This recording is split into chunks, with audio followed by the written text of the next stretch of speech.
What's going on, guys? Gregory Scott here.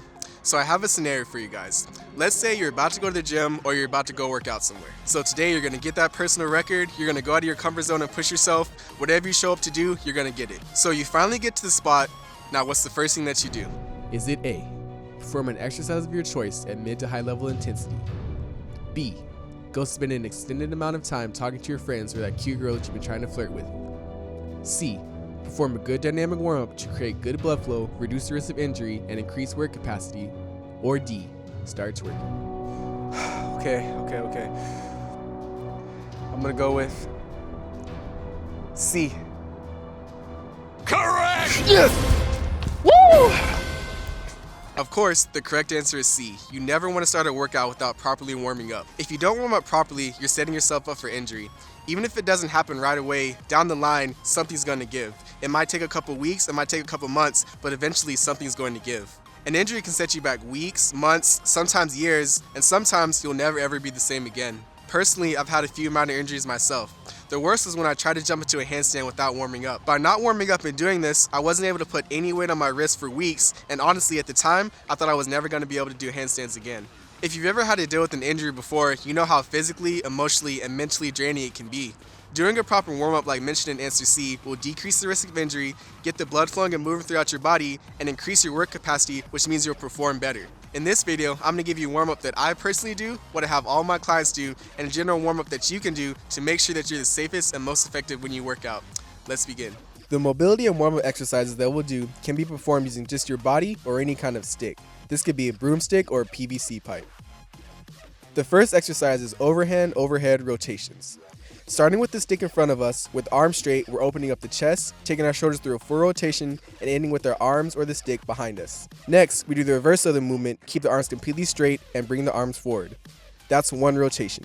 We want to make sure that during the movement, there's no bend in the arms, not even slightly, or we're defeating the purpose of the drill.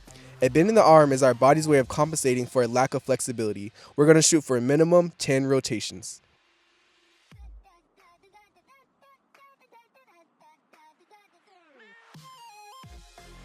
The next exercise is underhand overhead rotations. This exercise is just like the first with two slight differences. For one, we have a different grip, underhand. The second difference is that we're starting with our arms behind us. We're keeping our arms completely straight, going overhead, opening up the chest, shoulders, and back, and bringing the arms forward. Again, no bend in the arms. We're shooting for a minimum 10 rotations.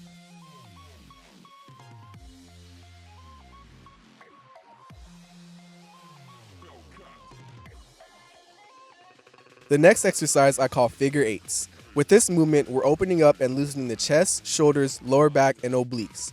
Starting with our hands or the PVC pipe in front of us, we're starting the movement by leaning forward, shifting our weight to one side, and stretching the oblique. We then continue the movement shifting our body to stretch the lower back. We complete the movement by stretching the other oblique and come back to the top position. Our arms follow the natural path of the movement.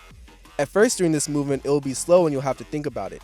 Eventually, we want to get to the point where we can flow with this movement. Also, we want to make sure that we're working both sides evenly. For this, we'll start with 5 rotations on each side.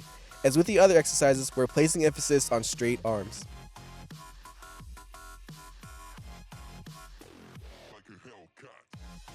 The last mobility drill is a head shoot-through. This is a fantastic exercise for stretching the lats and increasing shoulder and overhead mobility. For this drill, find any object, wall, or you can use your PVC pipe. Have your arms completely straight and locked out and try to touch the ground with your forehead. This creates an intense stretch and should be held for a good 20 seconds.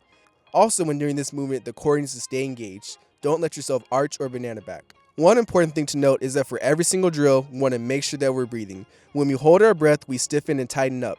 If we're breathing, we're loose. Now after our mobility drills, we're going to do a basic strength circuit to warm up and prepare our body for exercise.